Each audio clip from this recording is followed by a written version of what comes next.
All right, hey, it's the Good Advice Show. Welcome back to another awesome episode where we're going to be giving you the advice you need to grow and scale your business. I'm your host, Blake Benz, host of the podcast and my business, Good Advice. And we're going to give you that good, actionable, tangible advice that you can take and apply today. No fluff, just the stuff that works on today's episode today. Today's a fun episode. We're going to be talking about it's kind of the reverse New Year's resolution kind of topic because I think lately there's been a lot of conversation about, new year, new you. Here's the awesome stuff that you're doing. Here's some things you can be trying, what have you. And, maybe it's the fact that my New Year's resolution lasted about 47 seconds or I don't know what it is exactly, but we're going to be talking about if you haven't done much for your business yet, if you haven't created a resolution of some kind, and if you haven't really been getting after the goals for your business. We're going to be giving you some good news today, all on today's episode. But first, we got a word from one of our sponsors coming at you right now. Hey, are you tired of all the paperwork that you're doing in your landscaping business? Then I got to tell you about what Steve Lay is doing over at bookkeepingforlandscaping.com.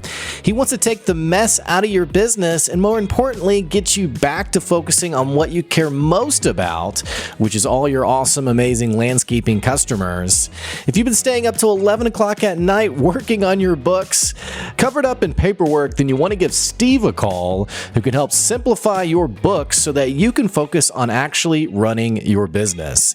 Again, you can find out more at bookkeepingforlandscaping.com. That's today's sponsor. Enjoy the show.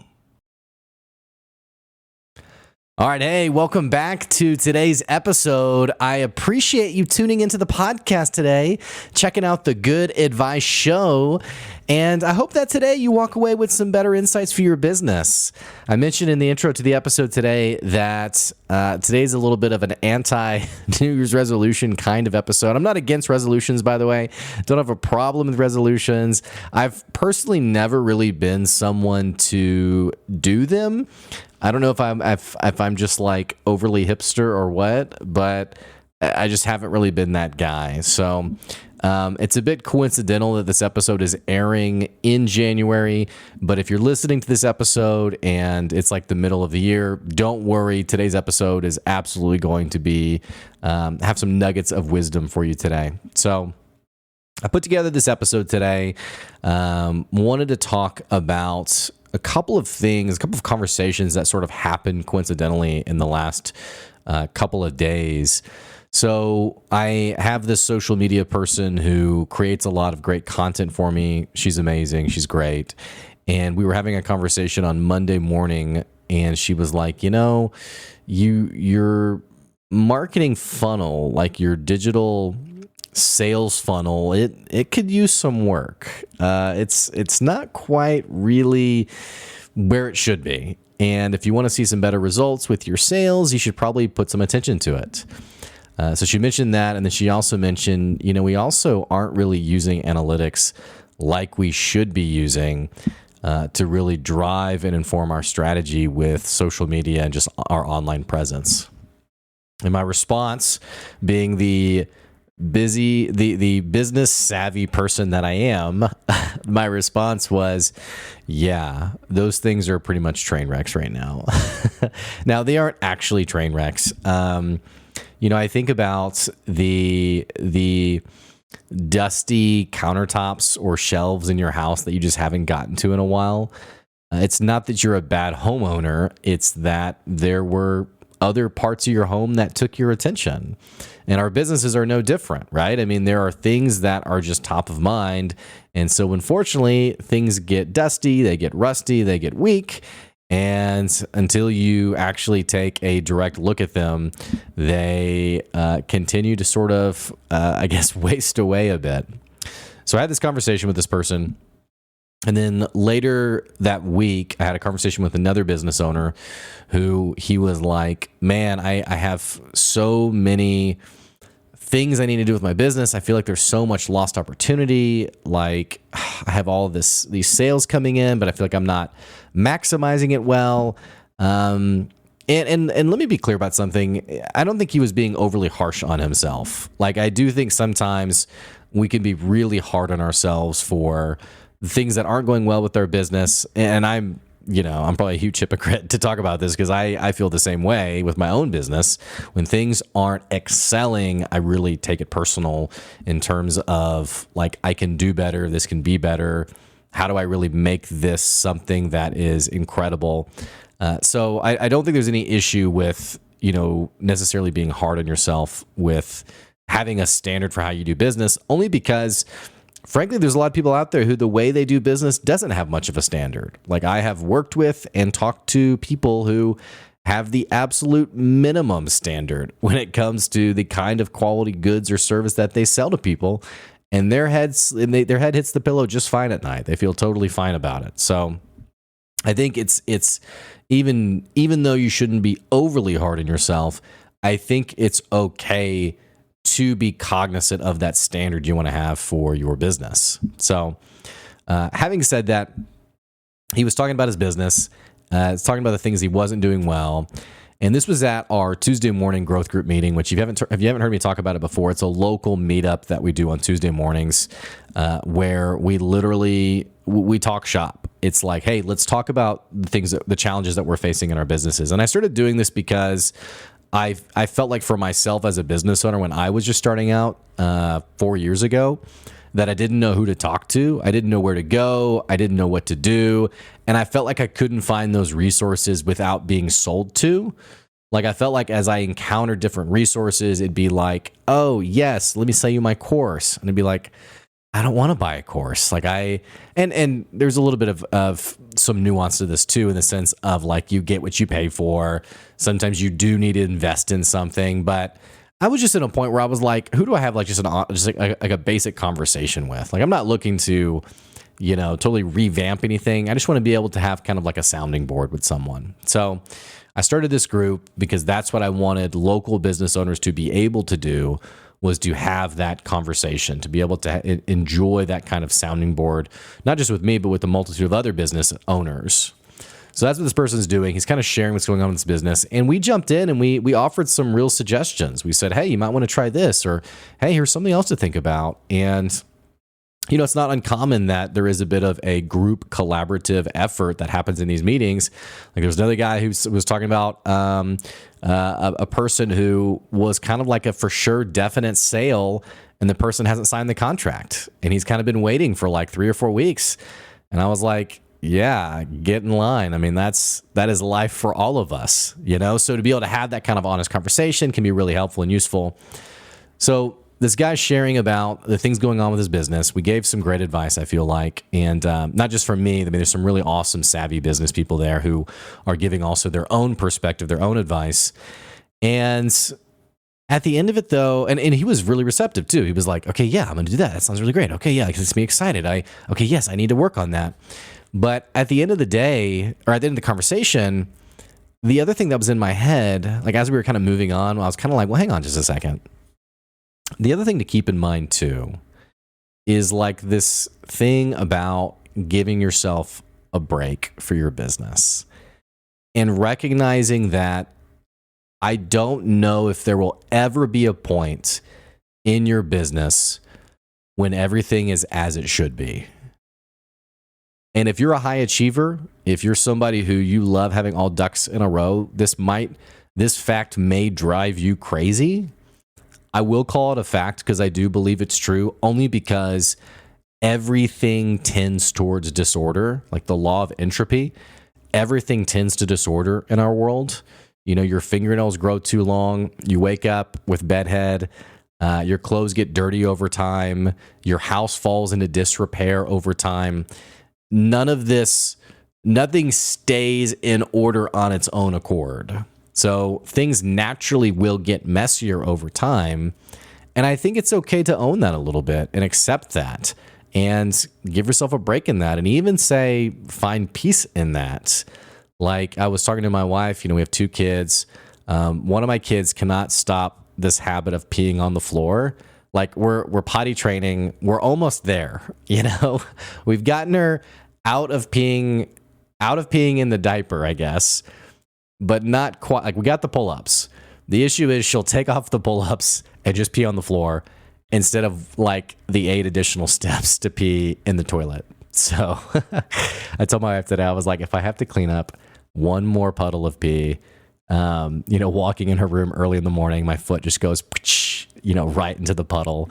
So we were talking about it, and I was like, maybe we should just find contentment in this. Like, this is just, raising kids. It's wild and crazy, but it's life, It's just life. It's messy. It's life.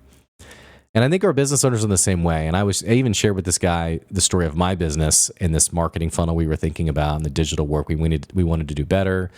The fact I got all this social media content, but it's not getting posted on a day-to-day basis, which is like a total crime for all the content that's getting created. But understanding that your business has messiness and accepting that, I think will reduce the stress you feel in your business, but also it will reduce the mental energy you put towards your business. It'll free up the mental energy that you can then redirect to the things that actually do matter. And that can be anything from being creative and innovating new things within your business to offer to your customers, to revamping or rehashing things that aren't quite where they need to be. Like there is like, understand there is a limit on the amount of inputs that you can put into your business. And recognizing also that when things take up mental energy, mental stress, exhaustion, I think sometimes people think there's like a badge of honor for like working an 80-hour week. Like, I got so much done. And I often find myself talking to these people thinking, hey, you could probably get a lot more done actually doing less work, like getting smarter for your business, having a stronger process for your business. Point being that even when your business is messy, there's value in letting go some of the pain of the mess in terms of how it affects how you show up every day. So, something that I was thinking about with this conversation was and I told the story in our growth group meeting on Tuesday morning. One of the things that I think pops up with this, there was a podcast that someone sent to me, and they said, hey, Blake, you should check out this guy. He's a business guy. Super awesome. I think he called him like a business expert, which, by the way, I feel like I always have to give this disclaimer, by the way, because I don't want to I don't know. I don't even know really what I'm saying, honestly, other than just know I don't have anything against this person. But he sent me this podcast. Say, check this out. I really like this guy. So I listened to this guy. I listened to this episode. And the episode starts out with like, hey, some of you guys have been asking me, we're making all this money doing this stuff. You've asked me my routine. Like, what's my routine every day? He's like, so here's my routine. I wake up at 4 a.m. and I immediately go to the gym, and I'm at the gym for an hour and a half. I come back, take a shower, and then I read for 45 minutes. And then from there, I make breakfast, and it's always, an egg, slice of toast, yada, yada. And then from there, I take my supplements for the day, which is blank, blank, blank. And then from there, I'm having my coffee and I go to this meeting, and then I go to that meeting. And then from there, I go, and it was so fine-tuned and high performance that, and I think it'd be unfair to say that I disbelieved it, to say that I didn't disbelieve it. Part of me did disbelieve it, though, in the sense of, and there's nothing wrong with having a routine, by the way, like get one, have one, develop some personal responsibility and diligence for how you approach your day. But as I was listening to him, I found myself thinking like, this is so curated and perfect. Where's the mess? Like, where's the mess in your business? Where's the mess in your life? Like the way you just described your day to me. And this was like a 20 to 30 minute episode of this person from the beginning, the moment they wake up, to the end of the day. And it was literally a day of incredible results and, again, perfection. Not that we don't have days like that. And you know what? This guy may be the person who's cracked it. He's figured it out, you know?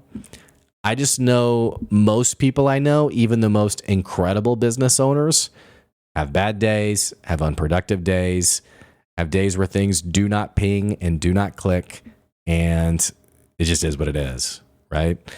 So I was listening to this guy and I was thinking, like, where's the mess? Like, where's the mess? And it actually reminded me of another business guy that I worked with who there was a business leader, a third person, a business leader who was known for deep-rooted ethics and integrity. And he had all these stories about all the people he had led successfully and like how amazing of a leader he was. Well, it came out that he had had an affair. He had cheated on his wife. And his whole shtick was doing things honestly, being an honest boss, stuff like that. Well, so I was talking to this business owner about this whenever the news came out about this. And I didn't really have much of a personal feeling towards the third person because I didn't really know him. But I was like, yeah, it's kind of surprising. And the guy I was talking to, the other business owner, was like, our business guy was like, yeah, I'm not too surprised. And I was like, wow, like people adored this person. Like you weren't surprised? And he's like, yeah, I wasn't surprised. You know, when people describe themselves in the way that he described themselves, where there were only wins and no losses, immediately I'm suspicious because that's not real life. And I had kind of a similar thought with this guy that I was listening to. I was thinking this person just described a day of win after win after win after win.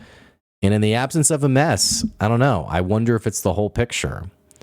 Now, the takeaway for you, wherever you are in your business, it's not about, hopefully the takeaway isn't like Blake's super jealous of this random guy. I hope, excuse me. I hope I can get my life in control at some point in the future. But I think the good advice for you today is you have a mess and it's okay. It's okay to have the mess. You know, like my wife, one of her resolutions was giving up sugar. And she had like a candy bar or something. I don't remember what it was. But she was like really hard on herself about it. And her name's Joy. And I was like, you know what, Joy? At the end of the day, if the worst thing about your day or your week was that you snuck a candy bar, I guess things aren't really that bad, right? At the end of the day with my kids, if, you know, she peed on the floor again, it's probably not that big a deal. It's just pee. So all that to say for you in your business, there are some things that are broken in your business. There are some things that are messy. There are some things you may never, ever fully get to where it needs to be. Though, if you want some help, you can give me a call. I can help you make it happen. That's my random plug. But there's things that are broken for your business, and that's okay. And it's okay because, not because you are content with the brokenness, it's because on your list of the things that matter, it's towards the bottom. Like the digital marketing funnel that I haven't fixed yet for my business, I need to fix it. But currently, there's about 4 or 5 other things that are more important for my business that I really need to hone in on and work on and develop. And that, by the way, is good strategic thinking. Like when you can approach your business and you can rank things, like there will always be 10,000 fires to put out. There will always be all these things for you to focus on that are vying for your attention. But when you develop the ability to see those 12 things and organize them according to what actually matters and to be correct about that. Like I've known people who I've talked to who they're like, hey, I feel like this really matters for my business right now. And I'm like, that has never brought you any money for your business. It does nothing for your brand. It's a hobby that you really like. It's not important. You just really like it. So to be able to do it objectively and to really know this is most important right now, this is something I got to do. I have to make this happen. You know, you can't clone yourself, which means that there naturally, by honing in on those things at the top, there will always be things at the bottom of the list. There will always be things that are falling into disrepair, and that's okay. It is okay, so give yourself a break. So own your mess. Own your mess and hone in on the things that actually do matter and make the changes you need to make to get your business to where it needs to go. Hey, that's today's good advice. Thank you guys for listening today. Got a quicker episode today. Don't forget, you can continue to check out the podcast. We post random things on YouTube. We got a newsletter called the Good Advice Newsletter. It goes out every week. You can check that out as well. And also don't forget, if you want to advertise your business, you want to sponsor a podcast episode, you can always do so. Reach out to me at blake@goodadvicecoaching.com and we'll make it happen. Thanks for listening today. I'll catch you later. We'll see ya.